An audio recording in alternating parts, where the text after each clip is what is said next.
আসসালামু আলাইকুম ওয়া রাহমাতুল্লাহি ওয়া বারাকাতুহু। ইন্নাল হামদুলিল্লাহি নাহমাদুহু ওয়া নুসাল্লি আলা রাসূলিহিল কারীম, আম্মা বা'দ।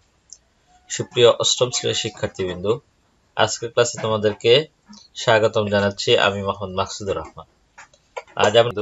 আজ আমরা আলোচনা করব দ্বিতীয় অধ্যায়ের পাঠ ৩, যাকাতের মাসারিফ। মাসারিফ যাকাত প্রসঙ্গে।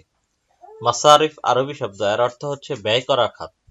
শরীয়তের পরিভাষায় ইসলাম বিধান অনুযায়ী যাদেরকে যাকাত দেওয়া যায় তাদেরকে বলা হয় যাকাতের মাসারিফ।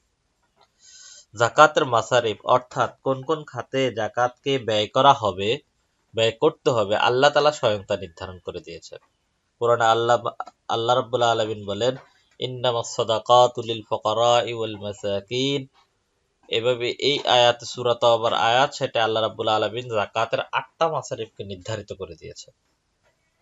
এখানে এই আয়াতটার অর্থ তোমরা মুখস্থ করে নিবে, তাহলে এই ৮টা খাত তোমাদের সহজেই মনে থাকবে। যাকাত তো কেবল নিঃস্ব, অভাবগ্রস্ত এবং তৎসংশ্লিষ্ট কর্মচারীদের জন্য, যাদের চিত্ত আকর্ষণ করা হয় তাদের জন্য, দাসমুক্তির জন্য, ঋণ ভারাক্রান্তদের, আল্লাহর পথে ও মুসাফিরদের জন্য। ইহা আল্লাহর বিধান। যাকাতের মাসারিফ ৮টি। অভাবগ্রস্ত বা ফকির, সম্বলহীন, মিসকিন, যাকাতের জন্য নিয়োজিত কর্মচারী বৃন্দ, মন জয় করার উদ্দেশ্যে মুক্তিকামী দাস, ঋণগ্রস্ত ব্যক্তি, আল্লাহর পথে অর্থাৎ ইসলামের খেদমতে নিয়োজিত ব্যক্তি, মুসাফির বা অসহায় প্রবাসী পথিক। প্রত্যেকটার বিবরণ নিচে দেওয়া আছে। বিবরণগুলো আমরা একটু দেখব। যে অভাবগ্রস্ত বা ফকির, ফকির বলতে বাংলাদেশে গরিবকে বোঝানো হয়। অর্থাৎ এখানে পরিভাষায় ফকির বলা হয় যার সামান্য সম্পদ আছে কিন্তু যা প্রয়োজনের তুলনায় যথেষ্ট নয়, এটা হচ্ছে ফকির। মিসকিন হচ্ছে যারা নিঃস্ব, নিজের পেটের অন্ন জোগাড় করতে যারা পারে না, তারা হচ্ছে মিসকিন। আবার অভাবগ্রস্ত থাকা সত্ত্বেও সম্মানের ভয়ে কারো দ্বারস্থ হয় না, তাদেরকেও মিসকিন বলা হয়। ৩ নম্বর হচ্ছে যাকাতের জন্য নিয়োজিত কর্মচারী বৃন্দ, যারা যাকাত আদায় করে, রক্ষণাবেক্ষণ করে, বন্টন করে, হিসাবপত্র রাখে, তাদের যাকাতের জন্য নিযুক্ত কর্মচারী বৃন্দ বলা হয়। তারা আর্থিক সংগতিপূর্ণ হলে যাকাত থেকে তাদের পারিশ্রমিক দেওয়া যাবে। ৪ নম্বর হচ্ছে মন জয় করার উদ্দেশ্যে, যে সদ্য মুসলমান হওয়া ব্যক্তির সমস্যা দূরীকরণে এবং ইসলামের উপর অবিচল রাখার উদ্দেশ্যে তাদের যাকাত দেওয়া যাবে। ইসলামী পরিভাষায় তাদেরকে মুআল্লাফাতুল কুলুব বলা হয়। ইসলামের প্রাথমিক যুগে এই জাতীয় লোকদের যাকাত দেওয়ার বিধান ছিল, বর্তমানে এটা হুকুম বলবৎ রয়েছে, নাই। মুক্তিকামী দাস, সেটাও হচ্ছে যে দাস তার মুনিবের সাথে নির্দিষ্ট পরিমাণ অর্থ পরিশোধ সাপেক্ষে মুক্তি পাওয়ার চুক্তি করেছে, এমন দাসকে মুক্তির মূল্য পরিশোধের জন্য যাকাত প্রদান করা যেতে পারে। বর্তমানে ক্রীতদাস প্রথা নেই বিদায় এই খাতে যাকাতের অর্থ বন্টন করা যাবে না। ৬ নম্বর হচ্ছে ঋণগ্রস্ত ব্যক্তি, যে নিজের প্রয়োজন মিটিয়ে ঋণ পরিশোধে অক্ষম, তাদের যাকাত দিলে ঋণ পরিশোধ করতে সাহায্য করা যায়। আল্লাহর পথে এর আর পরিবেশ ফি সাবিলিল্লাহ, ইসলামের প্রচার ও প্রসারে এবং কুফরি ব্যবস্থাকে নির্মূল করে ইসলামী ব্যবস্থা প্রতিষ্ঠার সকল জিহাদ প্রচেষ্টাকেই জিহাদ বলে। যে কোনো খারাপ কাজ থেকে বিরত থাকার সংগ্রামে হচ্ছে আত্মার জিহাদ, এক প্রকার জিহাদ। এরকম ব্যক্তিকে যাকাত দেওয়া যায়। অসহায় প্রবাসী পথিক, কোনো ব্যক্তি সফরে গিয়ে অসহায় অবস্থায় পড়লে অথবা যাত্রাপথে আর্থিক সংকটের কারণে বিপদে পড়লে সাময়িকভাবে তাকে যাকাতের অর্থ প্রদান করা যায়। শিক্ষার্থীবৃন্দ, এখন আমরা জানবো যাকাতের গুরুত্ব ও তাৎপর্য। ইসলামী যাকাত ব্যবস্থা সমাজে প্রচলিত থাকলে সমাজের দরিদ্র অভাবী মানুষের নানাবিধ সমস্যার সমাধান হবে, আবার ধনীরাও তাদের দায়মুক্ত হওয়ার বিশেষ সুযোগ পাবে। কাজেই ইসলাম যাকাতের অনেক গুরুত্ব রয়েছে। নিম্নে যাকাতের কয়েকটা গুরুত্ব বর্ণনা করা হলো। যাকাতের অর্থনৈতিক গুরুত্ব। যাকাতের অন্যতম গুরুত্ব হচ্ছে অর্থনৈতিক ভারসাম্য রক্ষা করা। সমাজের কেউ সম্পদের বাহার গড়বে, সুউচ্চ ইমারত বসবাস করবে, বিলাসবহুল জীবনযাপন করবে, আর কেউ অনাহারে অর্ধাহারে দিন কাটাবে, এমন বিধান ইসলামে নেই। কেউ তাদের মৌলিক অধিকার, অন্ন, বস্ত্র, বাসস্থান চাহিদা পূরণ করতে পারবে না, বাড়ি বাড়ি ঘুরবে, ইসলাম তা কখনোই সমর্থন করে না।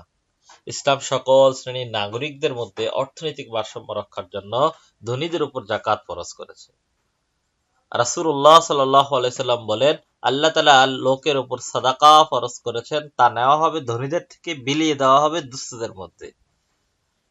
সাধারণত মানুষের মধ্যে অর্থের লিপ্সা থাকে, যে কৃপণ স্বভাবের হয়, সে নিজের কষ্টে উপার্জিত অর্থ নিঃস্বার্থভাবে কাউকে দিতে চায় না। তাই দয়াময় আল্লাহ তাআলা সম্পদশালী ব্যক্তিদের মনকে সম্পদের লিপ্সা, লোভ, কৃপণতা, স্বার্থপরতা প্রভৃতি দোষ থেকে মুক্ত ও পবিত্র রাখার নির্দেশ দিয়েছেন। তিনি মানুষের মনকে দয়া, মায়া, স্নেহ, মমতা ও ভালোবাসা ইত্যাদি মানবিক গুণ সম্পন্ন করে তোলার জন্য তাদের উপর যাকাতকে ফরজ করে দিয়েছেন। সম্পদের প্রকৃত মালিক তো আল্লাহ রাব্বুল আলামিন। তা হচ্ছে মানুষের নিকট আমানত স্বরূপ। মানুষ শ্রম ও মেধার দ্বারা সম্পদ অর্জন করবে এবং প্রয়োজন মোতাবেক সম্পদ খরচ করবে। কিন্তু এই শ্রম যে আমরা করি, আমাদের শারীরিক যেই বিভিন্ন অঙ্গ প্রত্যঙ্গে, এগুলো তো আমাদের সৃষ্টি নয়, এগুলো তো আল্লাহর সৃষ্টি। সুতরাং শ্রম দেই, মেধা দেই, সবগুলোই আল্লাহর। এই আল্লাহর পুঁজি দিয়ে যদি আমরা কামাই করি, আর এই কামাই থেকে আল্লাহ তো আমাদেরকে পুরোটা তাকে দিয়ে দিতে বলেন না, মাত্র 40 ভাগের 1 ভাগ তার নির্ধারিত খাতে জাকাত দিতে বলেন। এই জাকাত যদি না দেওয়া হয়, তাহলে অন্য সম্পদ হালাল হবে না। এখানে বিস্তারিত আছে, তোমরা পড়ে নিবে।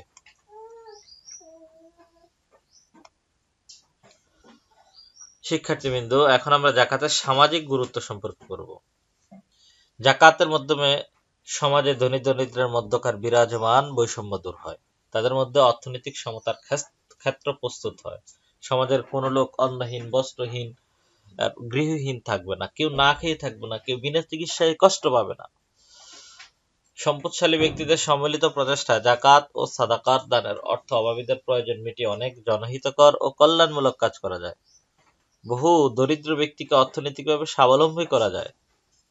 এতিমখানা, দাতব্য চিকিৎসালয় প্রতিষ্ঠা করা যায়।